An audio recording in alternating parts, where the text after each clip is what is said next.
നമസ്കാരം എല്ലാ പ്രേക്ഷകരെയും പ്രഭാത കേരളത്തിലേക്ക് സ്വാഗതം ചെയ്യുകയാണ്. നല്ലൊരു ദിവസമാവട്ടെ ഇന്നലെ എന്തായാലും ഒരു ചരിത്രം പിറന്ന ദിവസമായിരുന്നു.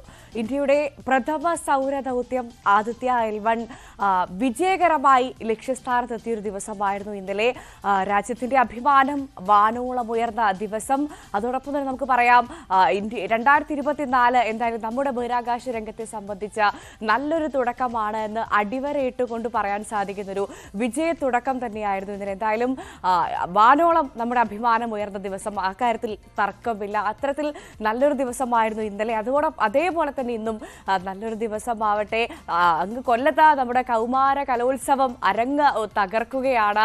നമ്മുടെ കുട്ടികളൊക്കെ കൊട്ടിപ്പാടുന്ന ദിവസമാണ്. എന്തായാലും നാളെ അവസാനിക്കാനിരിക്കുകയാണ് കലോത്സവം. ഇപ്പോൾ എന്തായാലും നിലവിലെ ഏറ്റവും പുതിയ പോയിന്റ് നില എന്ന് പറയുന്നത് കണ്ണൂർ ഏറ്റവും മുന്നിലാണ്. 674 പോയിന്റോടെ കണ്ണൂർ അതിന്റെ കുതിപ്പ് തുടരുകയാണ്. വടക്കൻ കുതിപ്പ് എന്ന് തന്നെ പറയാം. അതോടൊപ്പം തന്നെ പാലക്കാടും കോഴിക്കോടും ഒപ്പത്തിനൊപ്പമുണ്ട്. 663 പോയിന്റുമായി കട്ടയ്ക്ക് നിൽക്കുകയാണ്. ഒന്ന് അങ്ങോട്ടോ ഒന്ന് ഇങ്ങോട്ടോ മാറില്ല. പക്ഷേ മത്സരഫലമൊക്കെ മാറി മറിയാം. ഇന്നും ഒരുപാട് ഗ്ലാമർ ഇനങ്ങളൊക്കെ കാത്തിരിക്കുന്നുണ്ട്. എന്തായാലും കൊല്ലത്തെ കലോത്സവം തകർക്കുകയാണ്, കാര്യത്തിൽ തർക്കമില്ല. നമുക്ക് ആ വാർത്തകളിലേക്ക് വരണം. കലോത്സവ നഗരിയിൽ നിന്ന് തത്സമയം ഞങ്ങളുടെ പ്രതിനിധികൾ നിങ്ങൾക്കൊപ്പം ചേരും. ആ വാർത്തകളിലേക്ക് വിശേഷങ്ങളിലേക്കൊക്കെ കടക്കാം. അതിനു മുൻപ് പ്രധാന തലക്കെട്ടുകൾ നോക്കാം.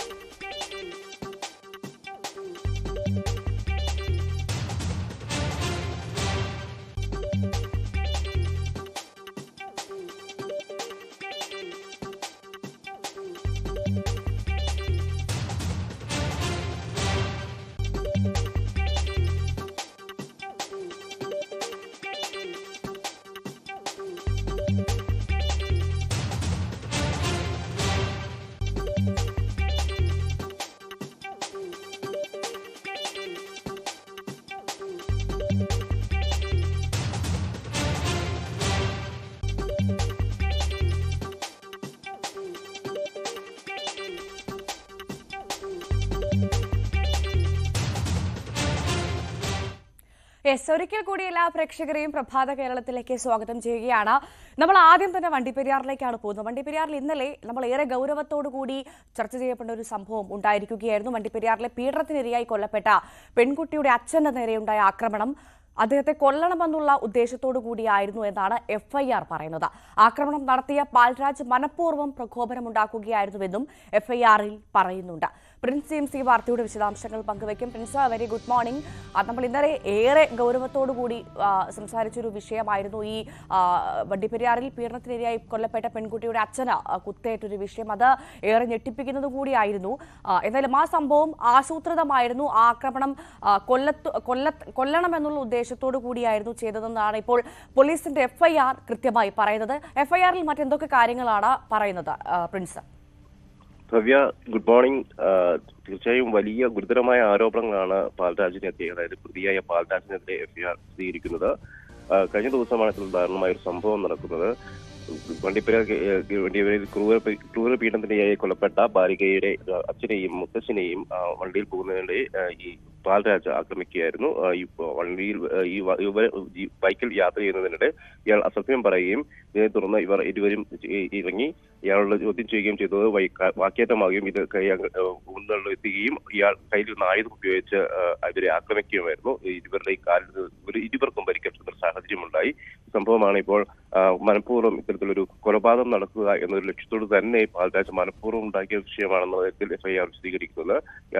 ഇരുവരെയും മനഃപൂർവ്വം ചീത്ത വിളിക്കുകയും ഇരുവർക്കും നേരെ പ്രകോപനം ഉണ്ടാക്കുകയും അത്തരത്തിൽ ഇവർ ആക്രമണം ഇത് ചോദ്യം ചെയ്യാനുള്ള സമയത്ത് ഇയാൾ കയ്യിൽ കരുതിയിരുന്ന ആയുധം കൊണ്ട് ഉപയോഗിച്ച് തന്നെയാണ് ആക്രമണം നടന്നത്. എന്തായാലും വലിയ ഗുരുതരമായ ഒരു ആരോപണങ്ങളാണ് ഇയാൾക്കെതിരെയും FIR-ലും വിശദീകരിക്കുന്നത്. എന്തായാലും കഴിഞ്ഞ ദിവസമാണ് ഇത്തരത്തിലൊരു ആക്രമണം നടക്കുകയും കുട്ടിയുടെ പിതാവിന് നേരെ ആക്രമണം നടക്കുന്ന ഒരു സാഹചര്യം ഉണ്ടായത്. ഭവ്യ, ഈ കുട്ടിയുടെ അച്ഛൻ ഇപ്പോഴും ആശുപത്രിയിലാണെന്നാണ് മനസ്സിലാക്കുന്നത്. അദ്ദേഹത്തിന്റെ ആരോഗ്യനില അതെങ്ങനെയാണ്? പുരോഗതി ഉണ്ടല്ലോ അല്ലെ?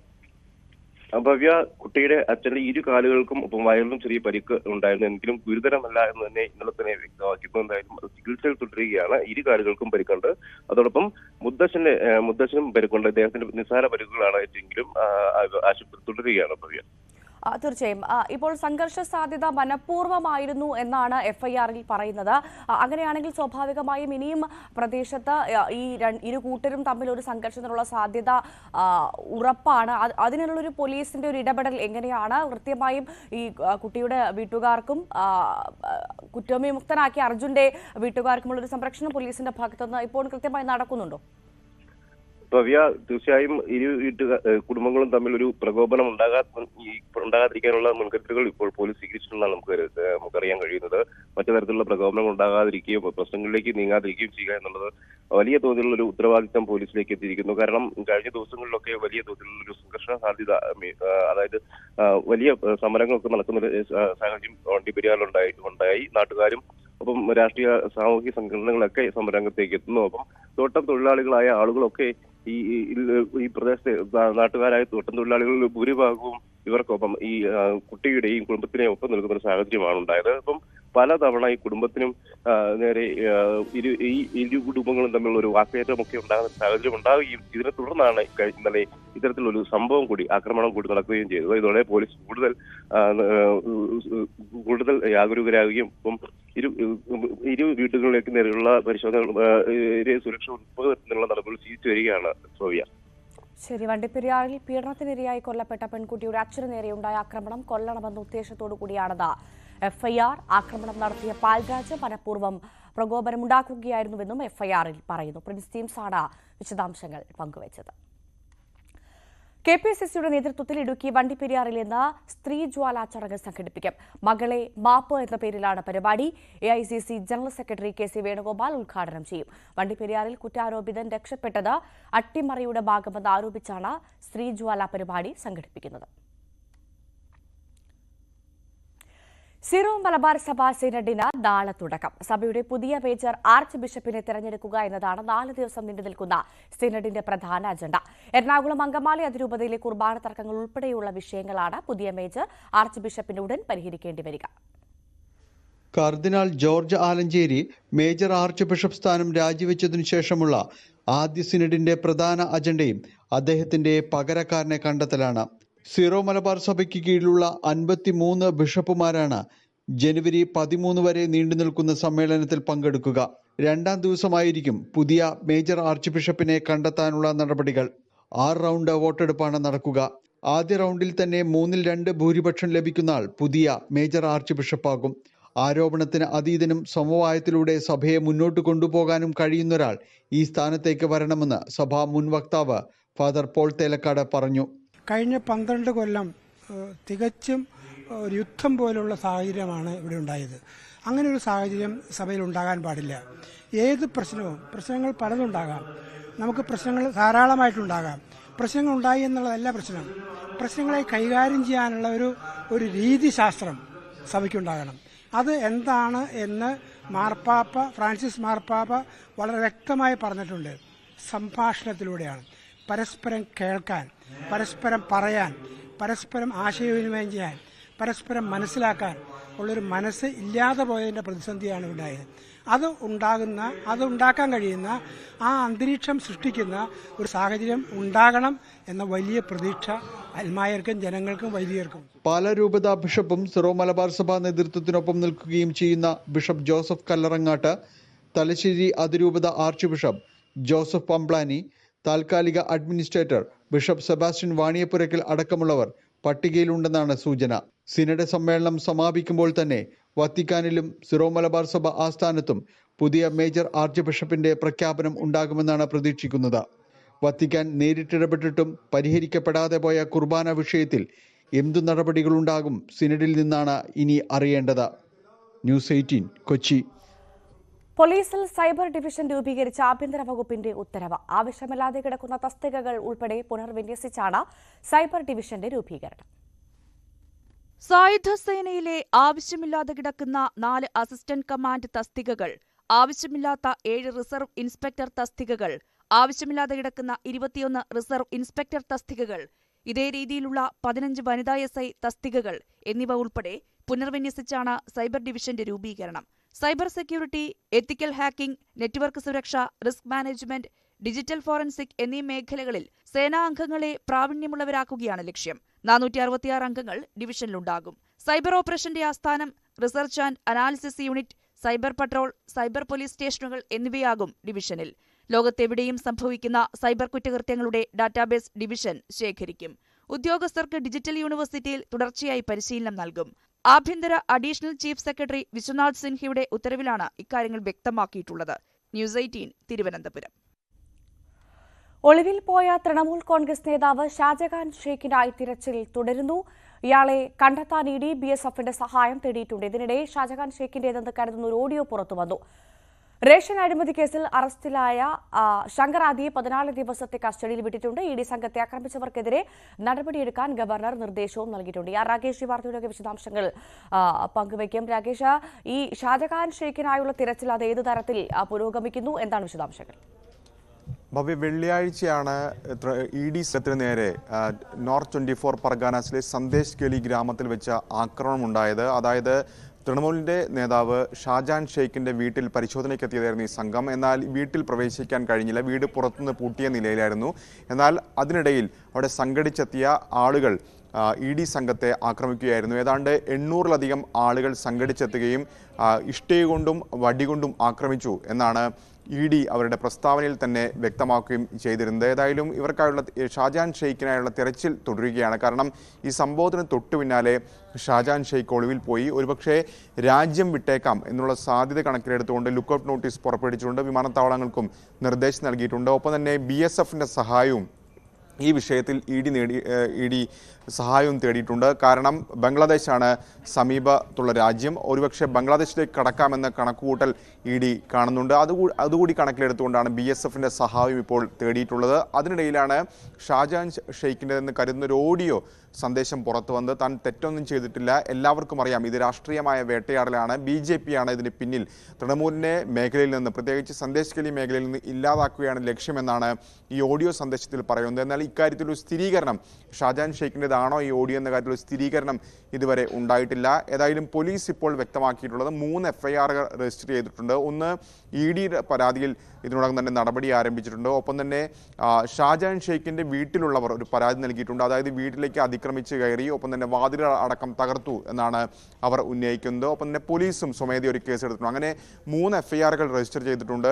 ഏതായാലും ഈ സംഭവവുമായി ബന്ധപ്പെട്ടുകൊണ്ട് ആരൊക്കെയാണ് അവിടെ സംഘടിച്ച ആളുകൾ എന്ന് പരിശോധിച്ച് വരികയാണ്. നിലവിൽ അറസ്റ്റ് അടക്കമുള്ള കാര്യങ്ങളിലേക്ക് കടന്നിട്ടില്ല. പ്രതികളെക്കുറിച്ചുള്ള ആരൊക്കെ എന്ന കാര്യം പരിശോധിച്ച് വരികയാണെന്നാണ് ബസീറട്ട് SP ഇപ്പോൾ വ്യക്തമാക്കുകയും ചെയ്തിട്ടുള്ളത്. ഏതായാലും ED ഇപ്പോൾ വ്യക്തമാക്കിയിരിക്കുന്നത് ഈ കേസുമായി ബന്ധപ്പെട്ട അന്വേഷണം തുടരുകയാണ്. ഇന്നലെ കോടതിയിൽ പറഞ്ഞത് റേഷൻ അഴിമതി ഏതാണ്ട് 10,000 കോടി രൂപയുടെ അഴിമതിയാണ്. മിനിഞ്ഞാന്ന് രാത്രി അറസ്റ്റിലായ ശങ്കർ ആദിക്ക് മാത്രം ഏതാണ്ട് 2,000 കോടി രൂപയുടെ അഴിമതിയിൽ പങ്കുണ്ട് എന്ന വാദമാണ് ED വെക്കുന്നത്. അതുകൊണ്ട് തന്നെ നിലവിൽ ഈ കേസന്വേഷണവുമായി മുന്നോട്ട് പോകുന്നുവെന്ന് ED സംഘവും വ്യക്തമാക്കിയിട്ടുണ്ട്.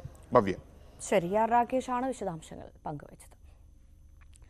ബംഗ്ലാദേശ് പാർലമെന്റ് തെരഞ്ഞെടുപ്പ് ഇന്ന് നടക്കും. പ്രതിപക്ഷം പൊതു തെരഞ്ഞെടുപ്പ് ബഹിഷ്കരിക്കും.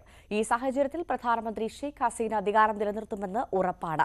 നിലവിലെ സാഹചര്യത്തിനെതിരെ പ്രതിഷേധിച്ചും തെരഞ്ഞെടുപ്പ് പ്രക്രിയ സുതാര്യമല്ലെന്നും ആരോപിച്ചുമാണ് ബഹിഷ്കരണം. സ്ത്രീകൾ നേതൃത്വം നൽകുന്ന രാഷ്ട്രീയ പാർട്ടികളാണ് ബംഗ്ലാദേശിൽ ഏറ്റുമുട്ടുന്നത്. ഷെയ്ഖ് ഹസീന വാജിദ് ആണ് ബംഗ്ലാദേശ് അവാമി ലീഗിന്റെ നേതാവ്.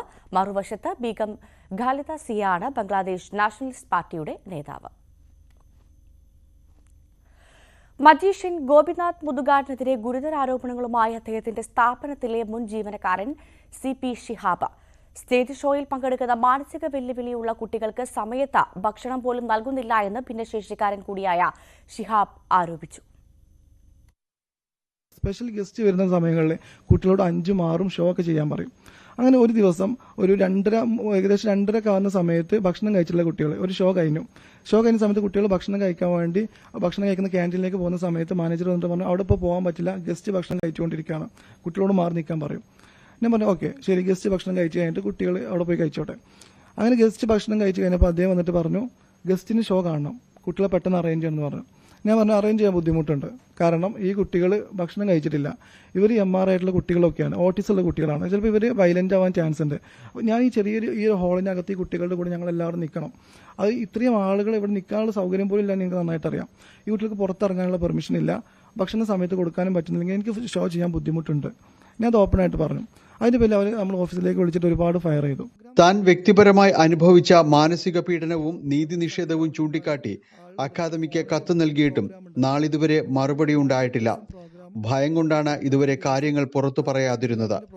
കുട്ടികളുടെ ദൈന്യത പ്രകടിപ്പിച്ച് പരമാവധി ഫണ്ട് സ്വരൂപിക്കുകയാണ് ഗോപിനാഥ് മുതുകാട് ചെയ്യുന്നതെന്നും ശിഹാബ് വാർത്താ സമ്മേളനത്തിൽ ആരോപിച്ചു. ഈ 25 കുട്ടികളെ വെച്ചിട്ട് പ്രോഗ്രാം അവതരിപ്പിച്ചു. പ്രോഗ്രാം കഴിഞ്ഞ ഉടനെ ഈ 25 കുട്ടികളിലെ അവസാനം വന്ന 20 കുട്ടികളിലെ ഒരു അമ്മ എന്നോട് പറഞ്ഞു, നിങ്ങളൊരു മാന്യനാണെന്ന് ഞാൻ വിചാരിച്ചിരുന്നു, പക്ഷെ നിങ്ങളും ഈ കളത്തരത്തിന് കൂട്ടു നിൽക്കാൻ പാടില്ല. കാരണം ഇദ്ദേഹം ഇത്രയും ദിവസം വിളിക്കാത്ത ഈ 20 കുട്ടികളെ ഇന്ന് വിളിച്ചു വരുത്തിയത് 25 കുട്ടികളുണ്ടെന്ന് ഈ അതിഥികളെ കാണിക്കാൻ വേണ്ടിയിട്ടാണ്. അത് 25 കുട്ടികളെയും സ്പോൺസർ ചെയ്യിപ്പിക്കാൻ വേണ്ടിയുള്ള ഐഡിയ ആണെന്ന് ഞങ്ങൾ രക്ഷിതാക്കൾക്ക് വരെ മനസ്സിലായി. പിന്നെ എന്തുകൊണ്ട് നിങ്ങൾക്ക് മനസ്സിലാവുന്നില്ല? ഞാൻ പറയാം, എനിക്ക് മനസ്സിലാവാത്തത് കൊണ്ടല്ല, എനിക്കിവിടെ പറയാൻ വോയിസ് ഇല്ല. ഞാൻ എന്ത് പറഞ്ഞാലും എന്നോട് പറയുന്നത് 1 വർഷത്തെ എഗ്രിമെന്റ് ഉണ്ട്. അതിന് മുമ്പ് ഷിഹാബിന് പ്രശ്നം ഉണ്ടാക്കി പോവുകയാണെങ്കിൽ ഷിഹാബിന് പോകാം, ബാക്കി ചെയ്യേണ്ട കാര്യം ഞങ്ങൾക്കറിയാവുന്ന രീതിയിൽ നമ്മളെ ഷൗട്ട് ചെയ്യാണ് ചെയ്യുന്നത്. തന്നെ കള്ളക്കേസിൽ കൊടുക്കാനും ജീവൻ അപകടത്തിൽപ്പെടുത്താനും ശ്രമമുണ്ടാകുമെന്നും ഷിഹാബ് പറഞ്ഞു. പരാതികളുമായി നിയമപരമായി മുന്നോട്ടു പോകാനാണ് ഷിഹാബിന്റെയും സുഹൃത്തുക്കളുടെയും തീരുമാനം. ന്യൂസ് 18 കൊച്ചി. പാലക്കാട് ആലത്തൂർ സ്റ്റേഷനിലെത്തിയ അഭിഭാഷകനോട് പോലീസ് മോശമായി പെരുമാറിയെന്ന ആരോപണം. അഡ്വക്കേറ്റ് അബിക് സുഹൈൽ കോടതിയുടെ വിടുതൽ മെമ്മോയുമായി സ്റ്റേഷനിലെത്തിയപ്പോൾ പോലീസ് മോശമായി പെരുമാറിയെന്നാണ് പരാതി. എന്നാൽ അപകടമുണ്ടാക്കിയ വാഹനത്തിന്റെ ഡ്രൈവറെ മാറ്റാനുള്ള ശ്രമത്തിന് കൂട്ടുനിൽക്കാത്തതാണ് അഭിഭാഷകനെ പ്രകോപിപ്പിച്ചതെന്നാണ് പോലീസ് പറയുന്നത്.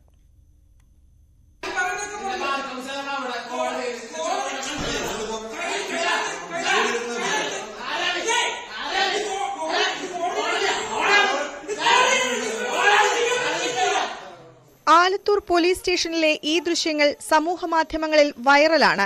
അഡ്വക്കേറ്റ് അബീബ് സൊഹൈൽ കോടതിയുടെ വിടുതൽ മെമ്മോയുമായി സ്റ്റേഷനിലെത്തിയപ്പോൾ പോലീസ് മോശമായി പെരുമാറിയെന്നാണ് പരാതി. തന്റെ കക്ഷി ആന്ധ്രാപ്രദേശ് സ്വദേശിയായതിനാൽ ഭാഷാപരിമിതി കാരണമാണ് സ്റ്റേഷനിൽ നേരിട്ട് പോയതെന്ന് അഭിഭാഷകൻ വ്യക്തമാക്കുന്നു. അതേസമയം സ്റ്റേഷനിൽ നടന്ന സംഭവത്തിന്റെ ഒരു ഭാഗം മാത്രമാണ് പ്രചരിപ്പിക്കുന്നതെന്നാണ് പോലീസ് പറയുന്നത്.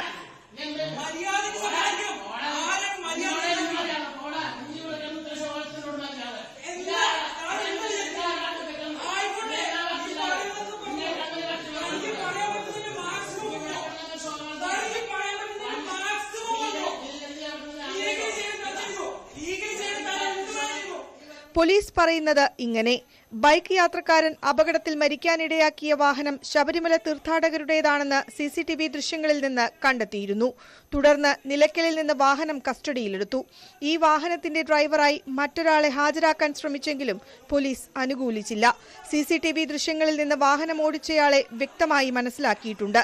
ആലത്തൂർ കോടതി ഉത്തരവിനെതിരെ പോലീസ് അപ്പീലും ഫയൽ ചെയ്തിട്ടുണ്ട്. അഭിഭാഷകന്റെ ശ്രമത്തിൽ കൂട്ടുനിൽക്കാത്തതിനാൽ സ്റ്റേഷനിലെത്തി പ്രശ്നമുണ്ടാക്കുകയായിരുന്നു.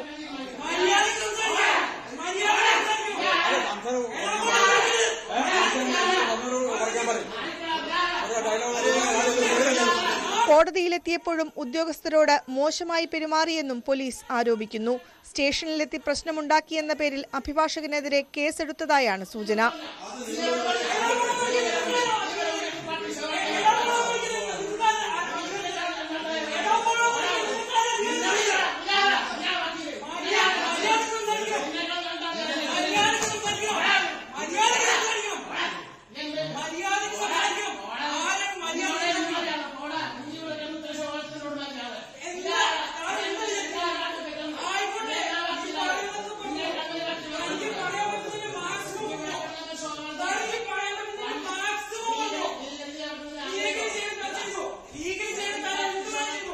ന്യൂസ് 18 പാലക്കാട്. പത്തനംതിട്ട മൈലപ്രയിലെ വ്യാപാരികളുടെ കൊലപാതകത്തിൽ 4 പേർ അറസ്റ്റിൽ. പത്തനംതിട്ട വലഞ്ചുഴി സ്വദേശികളായ ആരിഫ് നിയാസ്, തമിഴ്നാട് സ്വദേശികളായ മുരുകൻ, ബാലസുബ്രഹ്മണ്യം എന്നിവരാണ് അറസ്റ്റിലായത്. മറ്റൊരു പ്രതി മുത്തുകുമാർ ഒളിവിലാണ്. കഴിഞ്ഞ ശനിയാഴ്ചയാണ് വ്യാപാരി കടയ്ക്കുള്ളിൽ കൊല്ലപ്പെട്ട നിലയിൽ കണ്ടെത്തിയത്. പത്തനംതിട്ട വലഞ്ചുഴി സ്വദേശിയാണ് കോർട്ടർ എന്നും ഹരീബ് എന്നും പേരുകളുള്ള ആരിഫ്. 1 മാസം മുൻപ് മൈലപ്രയിലെ ജോർജ് ഉണ്ണുണ്ണിയുടെ കടയിൽ സാധനം വാങ്ങാൻ ഇയാൾ എത്തിയിരുന്നു. വ്യാപാരിയുടെ കഴുത്തിൽ കിടന്ന മാലയും കടയിലെ പണവും ആരിഫ് നോക്കിവെച്ചു. തുടർന്ന് തമിഴ്നാട്ടിലെ ജയിലിൽ കിടന്നപ്പോൾ പരിചയപ്പെട്ട മദ്രാസ് മുരുകൻ എന്ന മുരുകനെ ഇക്കാര്യം അറിയിച്ചു. ബാലസുബ്രഹ്മണ്യനെയും മുത്തുകുമാറിനെയും കൂട്ടി മുരുകൻ പത്തനംതിട്ടയിലെത്തി കൊലപാതകം ആസൂത്രണം ചെയ്തു. ഡിസംബർ 30 വൈകിട്ടോടെ ആരിഫിന്റെ ഓട്ടോറിക്ഷയിൽ പ്രതികൾ കടയിലെത്തി. വ്യാപാരിയുടെ കൈകാലുകൾ ബലമായി കെട്ടി വായിൽ തുണിതിരുകി ശ്വാസം മുട്ടിച്ച് കൊലപ്പെടുത്തുകയായിരുന്നെന്നും പോലീസ് പറഞ്ഞു. 9 പവന്റെ സ്വർണ്ണമാലയും പോക്കറ്റിലുണ്ടായിരുന്ന 50,000 രൂപയും കവർന്നു. കൃത്യം നടത്തിയ ശേഷം മുരുകനും ബാലസുബ്രഹ്മണ്യനും മുത്തുകുമാറും തമിഴ്നാട്ടിലേക്ക് കടന്നു. വലഞ്ചുഴി സ്വദേശിയായ നിയാസ് അന്ന് രാത്രി തന്നെ നഗരത്തിലെ സ്വർണ്ണക്കടയിൽ മാല വിറ്റ് പണമാക്കി. സപ്പോർട്ട് എന്തായിരുന്നാലും ചിലപ്പോൾ ഒരു പക്ഷേ ഉണ്ടാകണം. കാരണം ഈ മാല ഒരു ഐഡൻറ്റിഫിക്കേഷൻ വരാൻ ചാൻസ് ഉണ്ടെന്ന് എല്ലാവരും അവരുടെ ബന്ധുക്കളും എല്ലാവരും പറഞ്ഞു. ഇദ്ദേഹം എവിടെ പോയാലും മരണപ്പെട്ട ആൾ ഈ മാല ഒരു വിസിബിൾ ലൈനിലാണ് സാറിനെ കാണാറുള്ളത്, കഴുത്തിൽ. കടയിലെ CCTVയുടെ ഹാർഡ് ഡിസ്ക് ഉൾപ്പെടെ എടുത്തു മാറ്റിയുള്ള കൊലപാതകത്തിൽ പ്രതികളെ കണ്ടെത്താൻ പോലീസ് ഏറെ പ്രയാസപ്പെട്ടിരുന്നു. ഒടുവിൽ നഗരത്തിൽ നിന്ന് കിട്ടിയ ചില CCTV ദൃശ്യങ്ങളിൽ നിന്ന് ആരിഫിന്റെ ഓട്ടോറിക്ഷ കണ്ടെത്തി. ഇയാളെ കസ്റ്റഡിയിലെടുത്ത് ചോദ്യം ചെയ്തപ്പോഴാണ് കൂട്ടുപ്രതികളെക്കുറിച്ച് വിവരം ലഭിച്ചത്. തെങ്കാശിയിലെത്തിയ പത്തനംതിട്ട DYSP സംഘവും ഏറെ പണിപ്പെട്ടാണ് പ്രതികളെ കീഴ്പ്പെടുത്തിയത്. മുഖ്യപ്രതിയായ മദ്രാസ് മുരുകൻ ജർമ്മൻ യുവതിയെ പീഡിപ്പിച്ചുവെന്ന കേസ് ഉൾപ്പെടെ നിരവധി ക്രിമിനൽ കേസുകളിൽ പ്രതിയാണ്. മറ്റൊരു പ്രതി മുത്തുകുമാറിനായി തെരച്ചിൽ ശക്തമാക്കിയിട്ടുണ്ട്. ന്യൂസ് 18 പത്തനംതിട്ട. വർക്കല പാപനാശത്ത് കുന്നിൻ മുകളിൽ നിന്ന് ചാടി യുവതി ആത്മഹത്യയ്ക്ക് ശ്രമിച്ച സംഭവത്തിൽ വഴിത്തിരിവ്. താൻ കൂട്ടബലാത്സംഗത്തിനിരയായെന്ന് തമിഴ്നാട് തിരുനെൽവേലി സ്വദേശിയായ യുവതി പോലീസിന് മൊഴി നൽകി. മൊഴിയുടെ അടിസ്ഥാനത്തിൽ തിരുനെൽവേലി സ്വദേശികളായ ബസന്ത്, കാന്തൻ എന്നിവരെ പോലീസ് അറസ്റ്റ് ചെയ്തു. കൂട്ടുപ്രതി ദിനേശൻ ഒളിവിലാണ്. ജനുവരി 3 ഉച്ചയ്ക്ക് 1:45 പാപനാശം ഹെലിപാഡ് കുന്നിൽ നിന്നാണ് യുവതി 30 അടിയോളം താഴ്ചയിലേക്ക് ചാടിയത്. കൈകാലുകൾക്ക് ഒടിവും ശരീരമാകെ പരിക്കേൽക്കുകയും ചെയ്തു. യുവതിയെ നാട്ടുകാരും ടൂറിസം പോലീസും ലൈഫ് ഗാർഡും ചേർന്ന് വർക്കല താലൂക്ക് ആശുപത്രിയിൽ പ്രവേശിപ്പിച്ചു. അബോധാവസ്ഥയിലായ യുവതിയെ പിന്നീട് പാരിപ്പള്ളി മെഡിക്കൽ കോളേജ് ആശുപത്രിയിലേക്ക് വിദഗ്ധ ചികിത്സയ്ക്കായി മാറ്റി. ഇവിടെയെത്തി വർക്കല പോലീസ് മൊഴി രേഖപ്പെടുത്തിയപ്പോഴാണ് യുവതി ഞെട്ടിക്കുന്ന വെളിപ്പെടുത്തൽ നടത്തിയത്. ക്രൂരമായ പീഡനമാണ് തനിക്ക് നേരെ ഉണ്ടായതെന്നും ഇവരിൽ നിന്ന് രക്ഷപ്പെടാൻ ശ്രമിക്കുകയാണ് ചെയ്തതെന്നും യുവതി പോലീസിനോട് പറഞ്ഞു. സൗഹൃദത്തിലായ യുവാവിനൊപ്പം എത്തിയ ശേഷം ജ്യൂസിൽ ലഹരി ചേർത്ത് നൽകിയെന്നും പലയിടങ്ങളിൽ കൊണ്ടുപോയി 4 ദിവസത്തോളം ലൈംഗികമായി പീഡിപ്പിച്ചെന്നും യുവതിയുടെ മൊഴിയിലുണ്ട്. മദ്യം നിർബന്ധിച്ച് കുടിപ്പിച്ചതായും യുവതി പോലീസിനോട് പറഞ്ഞു. പോലീസിന്റെ പ്രാഥമിക അന്വേഷണത്തിൽ ആത്മഹത്യാശ്രമമെന്ന് കണക്കാക്കിയിരുന്ന കേസിലാണ് യുവതിയുടെ മൊഴി നിർണായകമായത്. ഇതോടെ പോലീസ് കസ്റ്റഡിയിലുണ്ടായിരുന്ന തിരുനെൽവേലി സ്വദേശിയായ ബസന്ത്, കാന്തൻ എന്നിവരുടെ അറസ്റ്റ് രേഖപ്പെടുത്തി. കൂട്ടബലാത്സംഗ കുറ്റമാണ് ഇവർക്കെതിരെ ചുമത്തിയിട്ടുള്ളത്. കോടതിയിൽ ഹാജരാക്കിയ പ്രതികളെ റിമാൻഡ് ചെയ്തു. ഇവർക്കൊപ്പമുണ്ടായിരുന്ന തിരുനെൽവേലി സ്വദേശി ദിനേശൻ എന്നയാൾ ഓടി രക്ഷപ്പെട്ടിരുന്നു. ഇയാൾക്കായി അന്വേഷണം ഊർജിതമാക്കി. യുവതിയുടെ ബന്ധുക്കൾ സ്ഥലത്തെത്തി ഇവരെ നാഗർകോവിലിലെ സ്വകാര്യ ആശുപത്രിയിലേക്ക് മാറ്റിയിട്ടുണ്ട്. ന്യൂസ് 18 ആറ്റിങ്ങൽ. അയോധ്യ ഒരുങ്ങുന്നു. 14 മീറ്റർ കനത്തിൽ റോളർ കോമ്പാക്റ്റഡ് കോൺക്രീറ്റ് പാകിയിട്ടുണ്ട്. ഒരു കൃത്രിമ പാറയുടെ മാതൃകയിലാണ് ഇത് ചെയ്തിരിക്കുന്നത്. ക്ഷേത്ര സമുച്ചയത്തെ മണ്ണിന്റെ ഈർപ്പത്തിൽ നിന്ന് സംരക്ഷിക്കുന്നതിനായി 21 അടി ഉയരത്തിൽ കരിങ്കല്ല് കൊണ്ട് പ്ലിന്ത് ബീം നിർമ്മിച്ച് ബലപ്പെടുത്തിയിട്ടുണ്ട്. മലിനജല ശുദ്ധീകരണ പ്ലാന്റ്, വാട്ടർ ട്രീറ്റ്മെന്റ് പ്ലാന്റ്, അഗ്നിശമനത്തിനുള്ള സേഫ്റ്റി സംവിധാനങ്ങൾ, സ്വതന്ത്ര വൈദ്യുതി നിലയം എന്നിവ ക്ഷേത്ര സമുച്ചയത്തിൽ നിർമ്മിച്ചിട്ടുണ്ട്. അതിനാൽ ബാഹ്യ വിഭവങ്ങളെ വളരെ പരിമിതമായി ആശ്രയിച്ചാൽ മതിയാകും. 25,000 പേരെ ഉൾക്കൊള്ളാവുന്ന പിൽഗ്രിം ഫെസിലിറ്റി സെന്ററിന്റെ നിർമ്മാണം അവസാന ഘട്ടത്തിലാണ്. അവിടെ തീർത്ഥാടകരുടെ ലഗേജുകളും സൂക്ഷിക്കുന്നതിന് ലോക്കറുകളും മെഡിക്കൽ സൗകര്യങ്ങളുമൊക്കെ ഉണ്ടായിരിക്കും. ക്ഷേത്ര പരിസരത്ത് കുളിമുറി, ടോയ്ലറ്റ്, വാഷ് ബേസിൻ, തുറന്ന ടാപ്പുകൾ തുടങ്ങിയ സൗകര്യങ്ങളും ഉണ്ടായിരിക്കും. പൂർണ്ണമായും ഇന്ത്യൻ പാരമ്പര്യമനുസരിച്ച് തദ്ദേശീയമായ സാങ്കേതിക വിദ്യ ഉപയോഗിച്ചുമാണ് ക്ഷേത്രം നിർമ്മിക്കുന്നത്. പരിസ്ഥിതി ജല സംരക്ഷണത്തിന് പ്രത്യേക ശ്രദ്ധ നൽകുന്നുണ്ട്. മൊത്തം 70 ഏക്കർ വിസ്തൃതിയിൽ 70% പ്രദേശവും പച്ചയായി നിലനിൽക്കും. അയോധ്യാപുരി അത്ഭുതങ്ങളുടെ ലോകമാണ് വിശ്വാസികൾക്ക് മുന്നിൽ അവതരിപ്പിക്കുന്നത്. ജനുവരി 22 മുതൽ അയോധ്യയിലേക്ക് വിശ്വാസി പ്രവാഹമാകുമെന്ന് ഉറപ്പാണ്.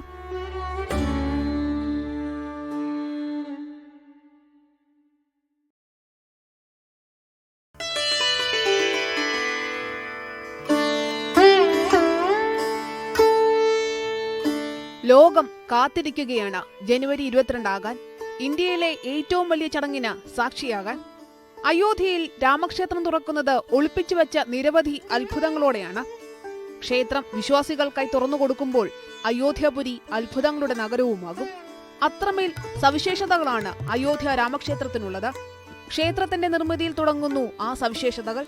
പരമ്പരാഗത ഗുർജര ചാലൂക്യ നഗർ വാസ്തുശൈലിയിലാണ് ക്ഷേത്ര നിർമ്മാണം. കിഴക്ക് പടിഞ്ഞാറ് ദിശയിൽ 380 അടി നീളവും 250 അടി വീതിയുമാണ് ക്ഷേത്രത്തിനുള്ളത്. ഉയരം 161 അടിയും 20 അടി ഉയരമാണ് ഓരോ നിലയ്ക്കുമുള്ളത്. ഇങ്ങനെ 3 നിലകളുണ്ട് ക്ഷേത്രത്തിന്. ആകെ 392 തൂണുകളും 44 കവാടങ്ങളും ക്ഷേത്രത്തിലുണ്ട്. നഗർ വാസ്തുവിദ്യ ഉത്തരേന്ത്യൻ ശൈലിയിലുള്ളതാണ്. കുംഭങ്ങൾ ചാർത്തിയ പിരമിഡ് രൂപത്തിലുള്ള ശിഖാരങ്ങളുമുണ്ട്. കഴിഞ്ഞ ദിവസം ക്ഷേത്രത്തിൽ പ്രതിഷ്ഠിക്കുന്ന വിഗ്രഹം തെരഞ്ഞെടുത്തിരുന്നു. കർണാടകയിലെ അരുൺ യോഗിരാജാണ് വിഗ്രഹം നിർമ്മിച്ചത്. പ്രധാന ഗർഭഗൃഹത്തിൽ ഈ രാംലല്ല വിഗ്രഹമാകും പ്രതിഷ്ഠിക്കുക. അമ്പും വില്ലുമായി നിൽക്കുന്ന ബാലനായ രാമന്റെ വിഗ്രഹമാണ് ഇത്. 7 മാസം കൊണ്ടാണ് അരുൺ വിഗ്രഹം നിർമ്മിച്ചത്. കൃഷ്ണശിലയിലാണ് ഇതും തീർത്തിരിക്കുന്നത്. ക്ഷേത്രത്തിന്റെ 1ാമത്തെ നിലയിൽ ശ്രീരാം ദർബാറും ഉണ്ടായിരിക്കും. 5 മണ്ഡപങ്ങളാണ് ക്ഷേത്രത്തിലുണ്ടാവുക. നൃത്തമണ്ഡപം, രംഗമണ്ഡപം, സഭാമണ്ഡപം, പ്രാർത്ഥനാ മണ്ഡപം, കീർത്തന മണ്ഡപം എന്നിങ്ങനെയാണ് അവ. തൂണുകളിലും ചുവരുകളിലും ദേവീദേവന്മാരുടെയും അപ്സരസുകളുടെയും ശില്പങ്ങൾ കൊത്തിവെച്ചിട്ടുണ്ട്. കിഴക്ക് ദിക്കിൽ നിന്ന് 32 പടികൾ കയറി വേണം കവാടത്തിലൂടെ ക്ഷേത്രത്തിലേക്ക് പ്രവേശിക്കും. പ്രവർത്തനം ആരംഭിച്ചു. ഉപഭോക്താക്കൾക്ക് നിരവധി ഓഫറുകളും സ്കീമുകളും ജ്വല്ലറിയിൽ ഒരുക്കിയിട്ടുണ്ട്. കോഴിക്കോട് റോഡിൽ ബസ് സ്റ്റാൻഡിന് സമീപമാണ് നവീകരിച്ച ഷോറൂം. വളാഞ്ചേരി നഗരസഭാ chairman Ashraf Ambalathingal, Kavitha gold and diamonds MD Rajagopal എന്നിവർ ചേർന്ന് ഷോറൂം ഉദ്ഘാടനം ചെയ്തു. ഇപ്പോൾ കഴിഞ്ഞ 8 വർഷത്തിൽ യാതൊരു പരാതിയും ഇല്ലാത്ത രീതിയിൽ ഏറെ വിശ്വസ്തയോട് കൂടിയിട്ട് പോയ ഒരു സ്ഥാപനമാണ്. വളാഞ്ചേരി വ്യാപാരി വ്യവസായി ഏകോപന സമിതി president K Muhammad Ali, IMA president doctor Muhammad അലിക്ക് സ്വർണം കൈമാറി ആദ്യ വിൽപ്പന നടത്തി. ഡയമണ്ടിന്റെ ആദ്യ വിൽപ്പന കുറ്റിപ്പുറം ബ്ലോക്ക് പഞ്ചായത്ത് പ്രസിഡന്റ് വസീമ വേളേരി നിർവഹിച്ചു. ഇന്നിപ്പോൾ നടന്നത് വളരെ സന്തോഷമുണ്ട്. എല്ലാ സെൽസ്മെൻ എല്ലാവരും വന്നിരുന്നു, എല്ലാവരും വന്ന് സഹകരിച്ചിട്ടുണ്ട്. വളരെ സന്തോഷം. ആഭരണങ്ങൾ വാങ്ങുന്നവരിൽ നിന്നും തിരഞ്ഞെടുത്ത 20 പേർക്ക് ഡയമണ്ട് റിങ്ങുകൾ സൗജന്യമായി നൽകും. 20 പേർക്ക് പണിക്കൂലിയില്ലാതെ സ്വർണം നൽകും. ആഭരണങ്ങൾക്ക് 1 വർഷത്തെ സമ്പൂർണ്ണ ഇൻഷുറൻസ് പരിരക്ഷ ഒരുക്കിയിട്ടുണ്ട്. അഡ്വാൻസ് ബുക്കിംഗിലൂടെ പണിക്കൂലിയില്ലാതെ ആഭരണങ്ങൾ സ്വന്തമാക്കാനുള്ള സ്കീമും ജ്വല്ലറിയിൽ ഒരുക്കിയിട്ടുണ്ട്. News 18 Tirur. Bureau of Indian സ്റ്റാൻഡേർഡ്സിന്റെ ഗുണമേന്മ അവാർഡിന് ശക്തിമാൻ സൂപ്പർ PVC പൈപ്പ് അർഹരായി. കൊച്ചിയിൽ നടന്ന ബ്യൂറോ ഓഫ് ഇന്ത്യൻ സ്റ്റാൻഡേർഡ്സിന്റെ സ്ഥാപക ദിനാഘോഷത്തിൽ അവാർഡ് സമ്മാനിച്ചു. ശക്തിമാൻ സൂപ്പർ PVC പൈപ്പിന്റെ CEO ഗിരീഷ് NS അവാർഡ് ഏറ്റുവാങ്ങി. അവാർഡ് ഉപഭോക്താക്കളുടെ ചുമതല വർദ്ധിപ്പിക്കുകയാണെന്നും ഗുണമേന്മയിലുള്ള കമ്പനിയുടെ വിട്ടുവീഴ്ചയില്ലാത്ത നിലപാടിനുള്ള അംഗീകാരമാണ് അവാർഡെന്നും CEO ഗിരീഷ് പറഞ്ഞു. ബ്യൂറോ ഓഫ് ഇന്ത്യൻ സ്റ്റാൻഡേർഡ്സിന്റെ എല്ലാ സ്റ്റാൻഡേർഡ്സും മീറ്റ് ചെയ്തുകൊണ്ട് നമ്മുടെ കേരളത്തിലുള്ള എല്ലാ കൺസ്യൂമേഴ്സിനും സ്റ്റാൻഡേർഡ് ആയിട്ടുള്ള പ്രൊഡക്റ്റ് സപ്ലൈ ചെയ്യാൻ പറ്റുക എന്നുള്ളത് വളരെ നല്ലൊരു അച്ചീവ്മെൻ്റ് ആണ്. ഞങ്ങൾ ആക്ച്വലി 25 വർഷമായി ഇപ്പോൾ ISI ലൈസൻസ് കിട്ടിയിട്ട്. 25 വർഷമായിട്ട് നമ്മൾ കണ്ടിന്യൂസ്ലി നമ്മുടെ എൻ്റയർ പ്രൊഡക്ഷൻ ISIയിലാണ്. അപ്പോൾ അത് വലിയൊരു ഗ്രേറ്റ് അച്ചീവ്മെൻ്റ് ആണ്. അപ്പോൾ ഇങ്ങനെ ഒരു അവസരത്തിൽ ഇങ്ങനെ ഒരു റെക്കഗ്നിഷൻ തരുന്നതിൽ ഞാൻ വളരെ സന്തോഷവാനാണ്. പ്രഭാത കേരളത്തിൽ ഇനിയൊരു ഇടവേളയാണ്. ഇടവേളയ്ക്ക് ശേഷം കലോത്സവ നഗരിയിൽ നിന്ന് വിശേഷങ്ങളുമായി എൽദോ പോൾ ചേരും.